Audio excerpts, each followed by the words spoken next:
जय श्री राम।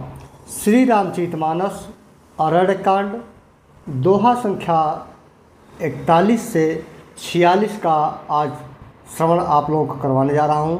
प्रिय मित्रों, श्री रामचरितमानस में अरण्यकांड में कुल 46 दोहा हैं, जिसमें 40 दोहा का श्रवण मैं आप लोगों को करवा चुका हूँ और 41 से 46 दोहा का श्रवण आज आप लोगों को करवाने जा रहा हूँ। अरण्यकांड जीवन को पुरुष और नारी दोनों के लिए बहुत ही मार्गदर्शन का कांड है।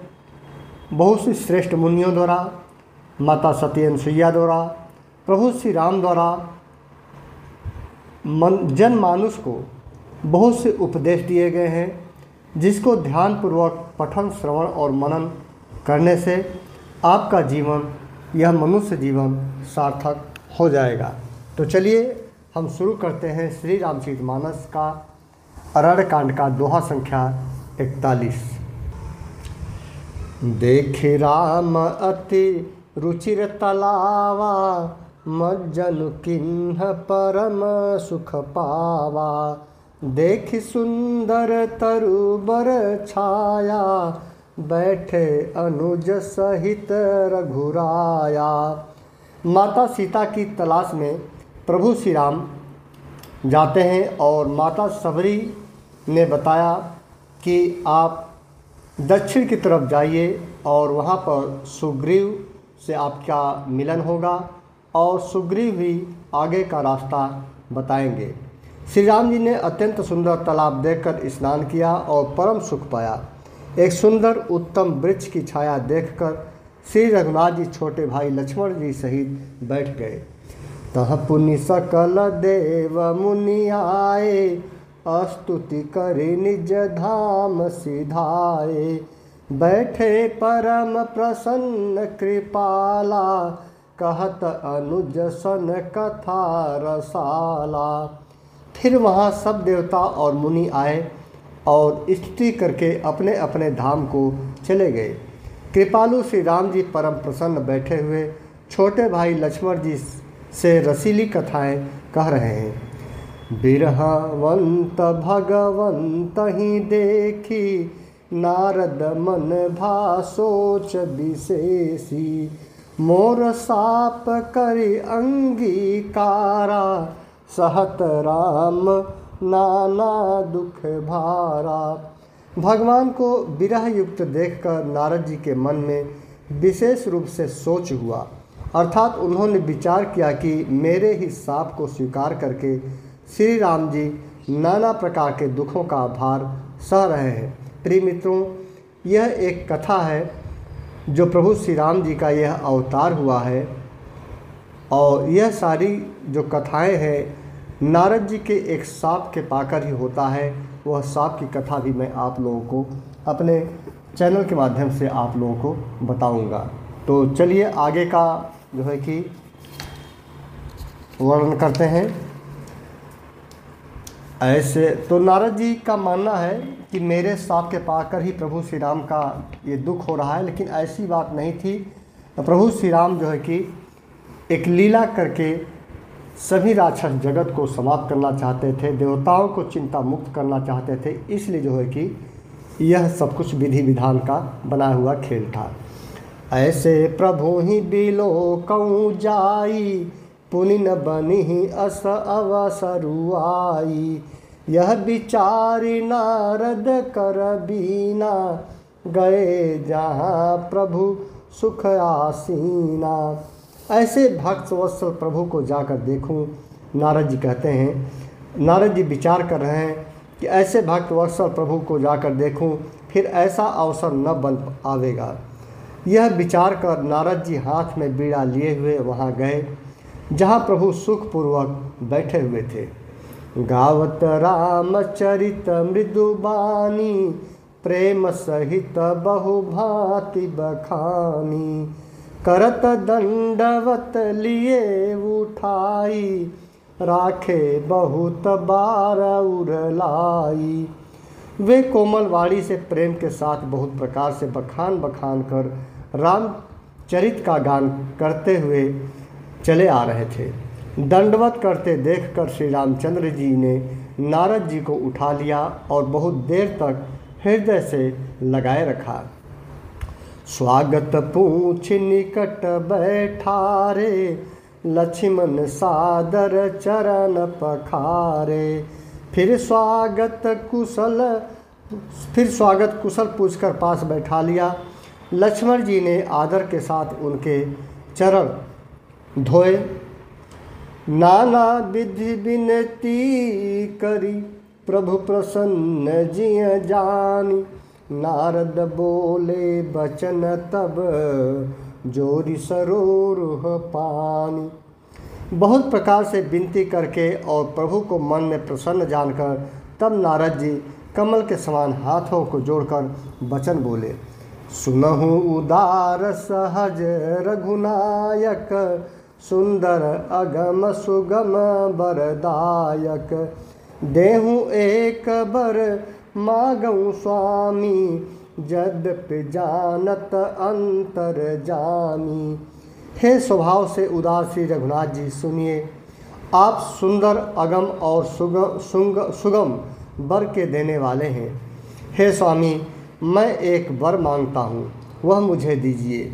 यद्यपि आप अंतर्यामी होने के नाते सब जानते ही हैं। जानहु मुनि तुम मोर सुभाऊ, जनसन कबहु की करऊँ दुराऊ। कवन वस्तु असी प्रिय मोहि लागी, जो मुनि बर न सकहूँ तुम मागी। श्री राम जी ने कहा, हे मुनि, तुम तो मेरा स्वभाव जानते ही हो। क्या मैं अपने भक्तों से कभी कुछ छिपाव करता हूँ? मुझे ऐसी कौन सी वस्तु प्रिय लगती है जिसे हे मुनि श्रेष्ठ तुम नहीं मांग सकते। जन कहूँ कछु अदेय नहीं मोरे, अस विश्वास तजहूँ जनि भोरे। सीताराम सीताराम। तब नारद बोले हर साई, असबर मागऊँ कराऊँ ढिठाई। मुझे भक्त के लिए कुछ भी अदेय नहीं है, अर्थात ऐसी कुछ भी चीज़ नहीं है जो प्रभु आप भक्तों को नहीं देते हैं। ऐसा विश्वास भूल कर भी मत छोड़ो। तब नारद जी हर्षित होकर बोले, मैं ऐसा वर मांगता हूँ, यह धृष्टता करता हूँ, अर्थात एक तरह से ढिठाई करता हूँ। यद्यपि प्रभु के नाम अनेका, श्रुति कह अधिक एक ते एका। राम सकल नामन ते अधिका, हो नाथ अघ खगगन बधिका। यद्यपि प्रभु के अनेकों नाम हैं और वेद कहते हैं कि वे सब एक से एक बढ़कर हैं, तो भी हे नाथ, रामनाथ सब नामों से बढ़कर हो और पाप रूपी पक्षियों के समूह के लिए यह बधिक के समान हो। राका रजनी भगति तव, राम नाम सोई सोम। अपर नाम उडगन विमल, बसहु भगत उर व्योम। आपकी भक्ति पूर्णिमा की रात्रि है, उसमें राम नाम की यह पूर्ण चंद्रमा होकर और अन्य सब नाम तारागण होकर भक्तों के हृदय रूपी निर्मल आकाश में निवास करें। एवमस्तु मुनि सन कहूँ, कृपा सिंधु रघुनाथ। तब नारद मन हरसयति, प्रभु पद नायऊ माथ। कृपा सागर श्री रघुनाथ जी ने मुनि से एवमस्तु अर्थात ऐसा ही हो कहा। तब नारद जी ने मन में अत्यंत हर्षित होकर प्रभु के चरणों में मस्तक नवाया। अति प्रसन्न रघुनाथ ही जानी, पुनि नारद बोले मृदुबानी। राम जब ही प्रेरऊ निज माया, मोहु मोहि सुनहु रघुराया।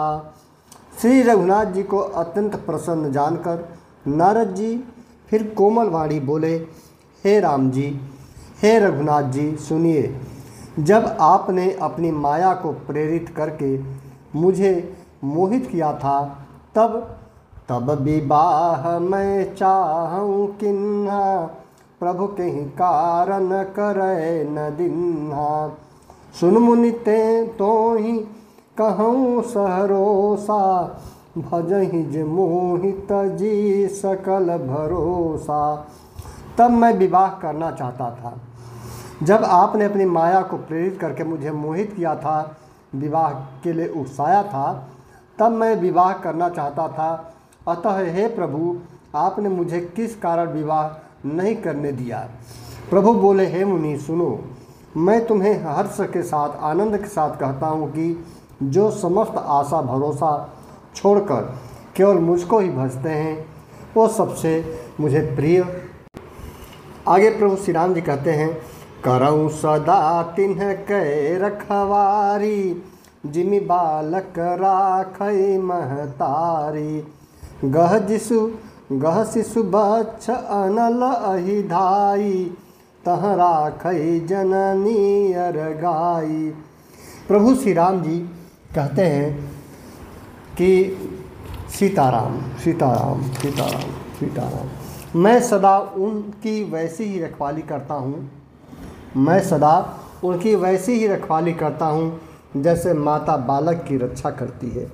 छोटा बच्चा जब दौड़कर आग और सांप को पकड़ने जाता है तो वह माता उसे अपने हाथों अलग करके बचा लेती है। प्रौढ़ भये तहि सुत पर माता, प्रीत करई नहीं पाछिल बाता। मोरे प्रौढ़ तनय समज्ञानी, बालक तुम समदास अमानी। सयाना हो जाने पर उस पुत्र पर माता प्रेम तो करती है, परंतु पिछली बात नहीं रहती, अर्थात मातृपरायण शिशु की तरह फिर उसको बचाने की चिंता नहीं करती, क्योंकि वह माता पर निर्भर न होकर अपनी रक्षा आप करने लगता है। ज्ञानी मेरे प्रौढ़ अर्थात सयाने पुत्र के समान है, और तुम्हारे जैसा अपने बालक का मान न करने वाला सेवक मेरे से शिशु पुत्र के समान है। प्रिय मित्रों, प्रभु श्री राम ने इस चौपाई में बहुत ही बड़ी बात मनुष्य के लिए कही है कि जो ज्ञानी पुरुष होते हैं, जो ज्ञानी पुरुष होते हैं, वो तो स्वयं अपने आप संभल सकते हैं कि मुझे क्या करना चाहिए क्या नहीं करना चाहिए, लेकिन जो अज्ञानी है लेकिन मेरा भक्त है, मेरा प्रेम मुझ में प्रेम करने वाला है, वह एक बालक के समान होता है, और बालक की रक्षा करना मेरा कर्तव्य है। मैं उसका हमेशा जो है कि रक्षा करता हूँ। इसीलिए मित्रों, ज्ञानी होने से ज़्यादा अच्छा है प्रभु श्री राम के प्रति अगाध प्रेम करना, भक्ति करना, चाहे आपको कुछ भी शास्त्रों का ज्ञान हो न हो, कोई मायने नहीं रखता। यदि प्रभु श्री राम का आपके ऊपर कृपा रहेगी, कृपा कब रहेगी? जब प्रभु श्री राम को अपने हृदय में बसाकर उनसे प्रेम करेंगे, उनकी भक्ति करेंगे, तो प्रभु श्री राम की कृपा आप पर रहेगी। और एक माता का पुत्र पर जिस तरह से कृपा और ध्यान रहता है, उसी तरह प्रभु श्री राम की आप पर कृपा बनी रहेगी। यह चौपाई बहुत ही महत्वपूर्ण है। जनहि मोर बल, आगे प्रभु श्री राम जी स्वयं कहते हैं, जनहि मोर बल निज बल ताहि, दुह कह काम क्रोध रिपु आहि। यह विचारी पंडित मोहि भजहि, पायहूँ ज्ञान भगति नहीं तजहि।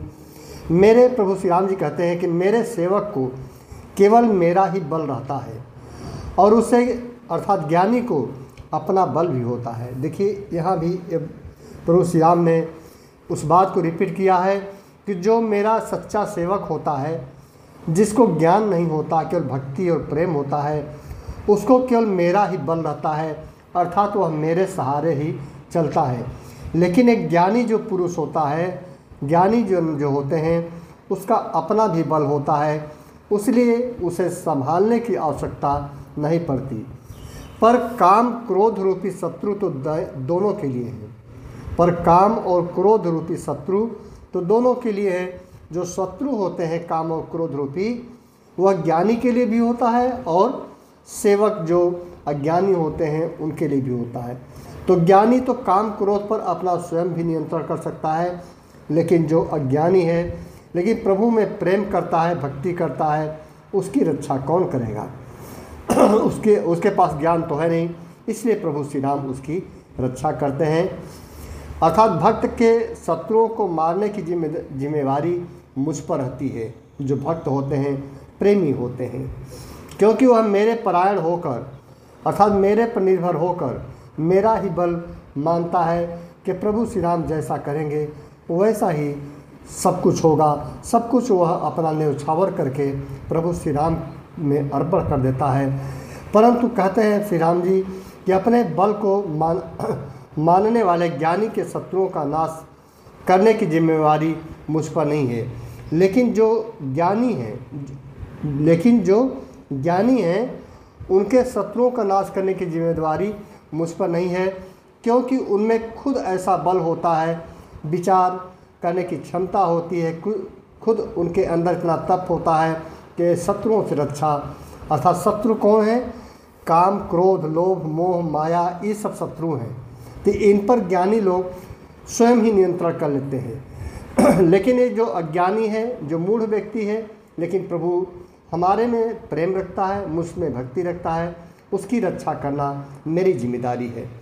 ऐसा विचार कर पंडित जन अर्थात बुद्धिमान लोग मुझको ही भजते हैं। वे ज्ञान प्राप्त होने पर भी भक्ति को नहीं छोड़ते। इसलिए जो ज्ञानी बुद्धिमान लोग होते हैं वे भी चालाकी करते हैं और ज्ञान प्राप्त होने पर भी भक्ति को नहीं छोड़ते हैं, अर्थात वह भक्ति मार्ग को भी अपनाए रहते हैं। काम, क्रोध, लोभादि मद प्रबल मोह कै धारी, तिन्हमह अति दारुण दुखद माया रूपी नारी। काम, क्रोध, लोभ और मद। काम, क्रोध, लोभ और मद आदि मोह अर्थात अज्ञान की प्रबल सेना है। ये क्या है? ये सेना है। ये किसकी सेना है? अज्ञानता की सेना है। काम, क्रोध, लोभ और मद ये अज्ञानता की सेना है। इनमें माया रूपी अर्थात माया की साक्षात मूर्ति स्त्री तो अत्यंत दारुण अर्थात दुख देने वाली होती हैं। सुन मुनि कह पुराण श्रुति संता, मोह विपिन कहूँ नारी बसंता, जप तप नेम जलाश्रय झारी, होई ग्रीष्म सो सई सब नारी। हे मुनि सुनो, पुराण, वेद और संत कहते हैं कि मोह रूपी वन को विकसित करने के लिए स्त्री बसंत ऋतु के समान है।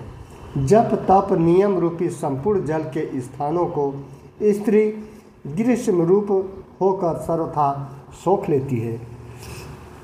काम, क्रोध, मद, मत सर भेका, इन्हीं हरस प्रद बरसा एका, दुर्वासना कुमुद समुदायी, तिन्ह कह सरद सदा सुखदाई। काम, क्रोध, मद और मत्सर अर्थात डाह आदि मेढक है। जिससे मेढक पानी में जैसे पानी पड़ता है, बरसात का पहला बारिश होती है, टर टर टर करने लगते हैं, उसी तरह जीवन में काम, क्रोध, मद और दुख, अहंकार ये सब अपने हमेशा पल पल पर आपको भ्रमित करते रहते हैं। और इनको वर्षा ऋतु, जैसे मेढक को वर्षा ऋतु होकर हर्ष प्रदान करने वाली एकमात्र यही स्त्री है। जैसे वर्षा ऋतु मेढक को प्रसन्न करती है, वैसे ही काम, क्रोध, मद और मत्सर को प्रसन्न करने वाली एकमात्र स्त्री है। बुरी वासनाएं कुमुदों के समूह हैं, उनको सदैव सुख देने वाली यह शरद ऋतु है।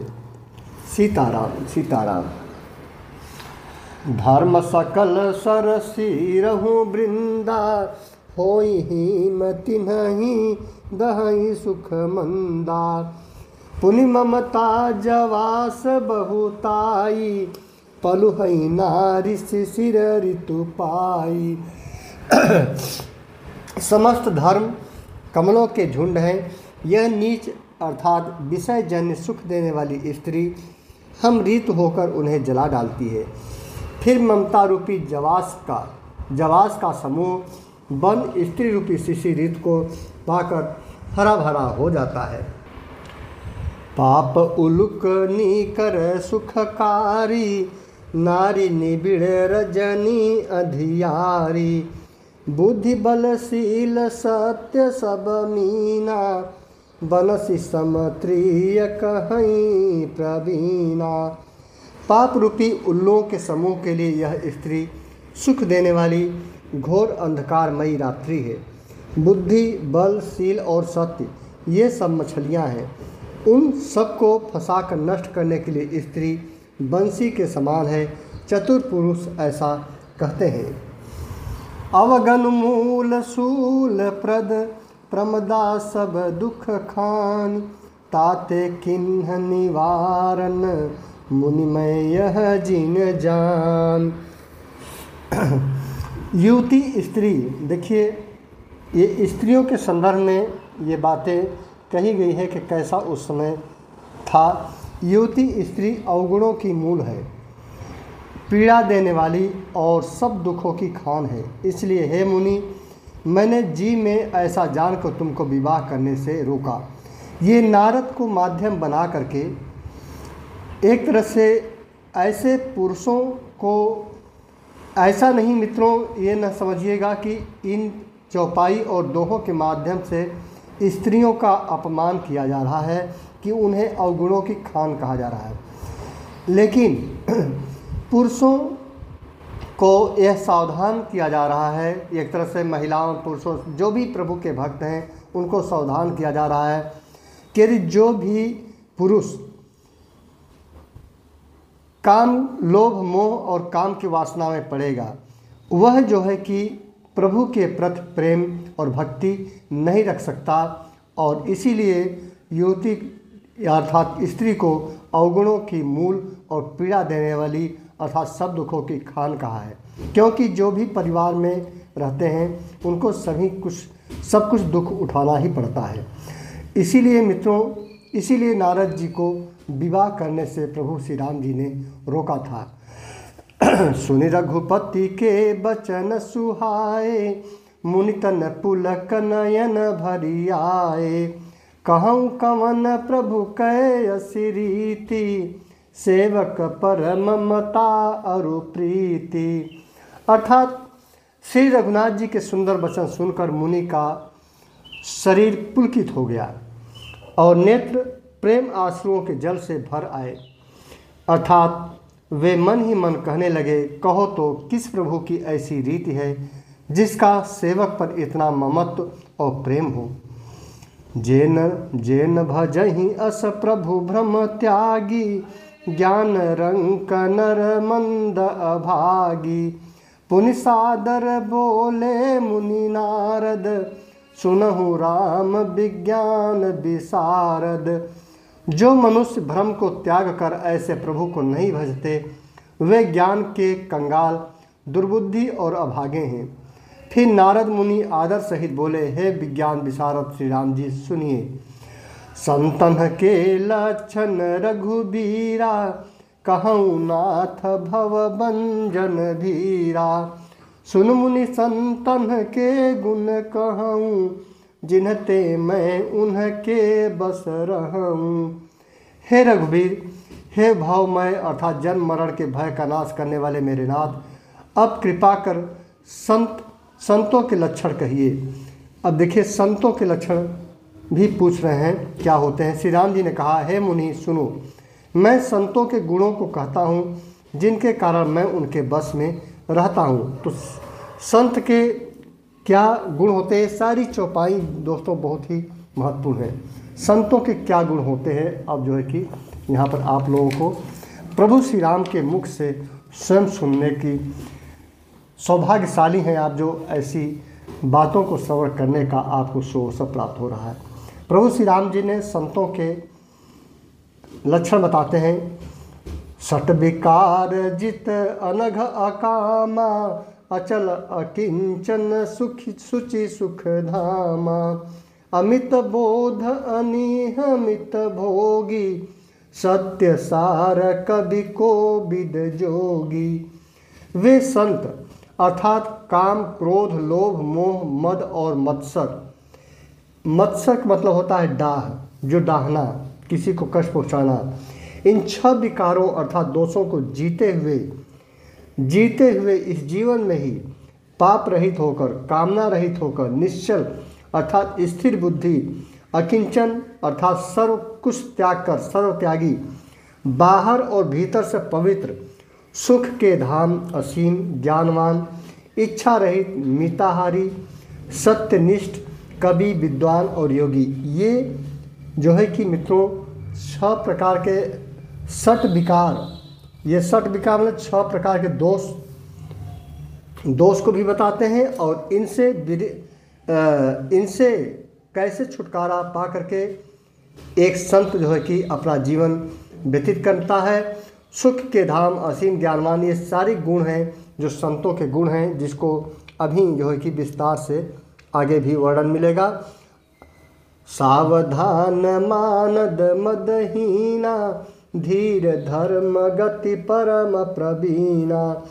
सावधान, देखिए आगे कहते हैं कि सावधान, दूसरों को मान देने वाले अर्थात दूसरों को मान, प्रतिष्ठा, सम्मान देने वाले, अभिमान रहित, घमंड से रहित होना चाहिए, धैर्यवान होना चाहिए अर्थात सहनशील होना चाहिए, धर्म के ज्ञान और आचरण में अत्यंत निपुण अर्थात धर्म का जो ज्ञान है, धर्म शास्त्रों का ज्ञान, धर्म का ज्ञान होना चाहिए, आचरण और सद्व्यवहार होना चाहिए, उसमें निपुणता होनी चाहिए, अत्यंत निपुणता होनी चाहिए।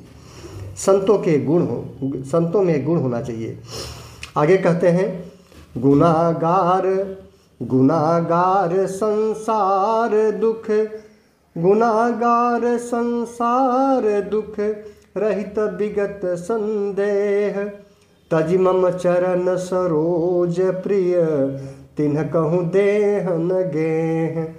गुणों के घर संसार के दुखों से रहित और संदेहों से सर्वथा छूटे हुए होते हैं। मेरे चरण कमलों को छोड़कर उनको न देह ही प्रिय होती है न घर ही। निज गुण श्रवण सुनत सकुचाही, पर गुण सुनत अधिक हरसाही।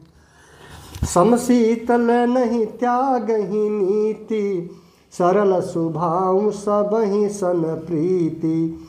कानों से अपने गुण सुनने में सकुचाते हैं, दूसरों के गुण सुनने से विशेष हर्षित होते हैं।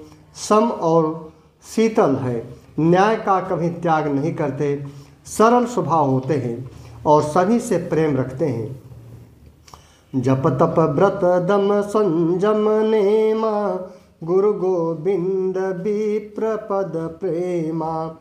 श्रद्धा क्षमा मैत्री दाया, मुदिता मम पद प्रीत अमाया। वे जप तप व्रत दम संयम और नियम में रत रहते हैं और गुरु गोविंद तथा ब्राह्मणों के चरणों में प्रेम रखते हैं। उनमें श्रद्धा, क्षमा, मैत्री, दया, मुदिता, प्रसन्नता और मेरे चरणों में निष्कपट प्रेम होता है। विरत विवेक विनय विज्ञाना, बोध जथारथ वेद पुराना। दंभ मान मद करहि न काहूँ, काऊँ भूल न देहि कुमारग पाऊँ। तथा वैराग्य, विवेक, विनय, विज्ञान और परमात्मा के तत्व का ज्ञान और वेद पुराण का यथार्थ ज्ञान रहता है। वे दंभ, अभिमान और मद कभी नहीं करते और भूल कर भी कुमार्ग पर पैर नहीं रखते। ये सारी चीज़ें मित्रों, यह जो है कि संतों के लक्षण हैं। गावहि सुनहि सदा मम लीला, हेतु रहित परहित रतशीला।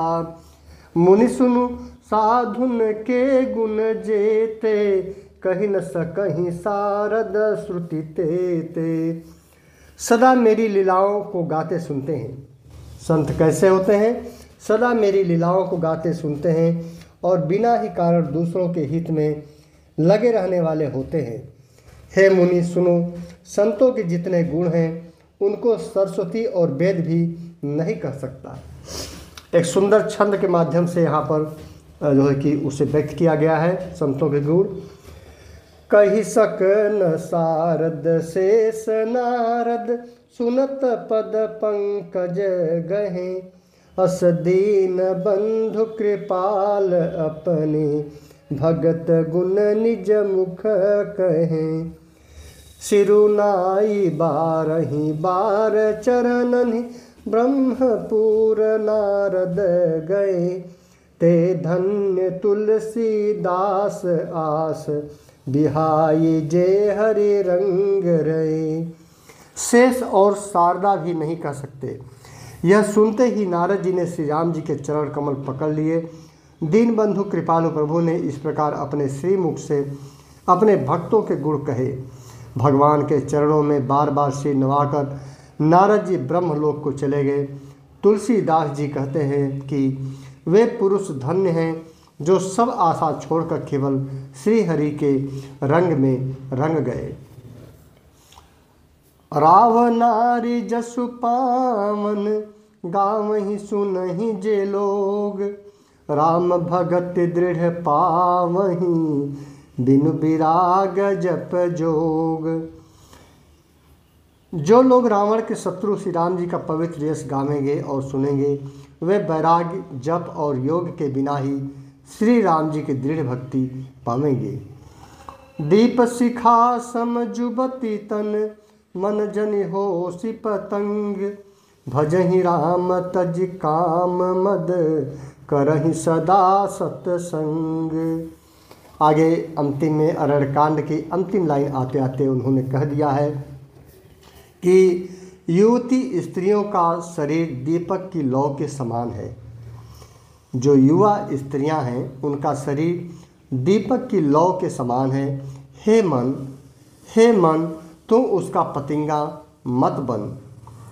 काम और मद को छोड़कर श्री रामचंद्र जी का भजन कर और सदा सत्संग कर।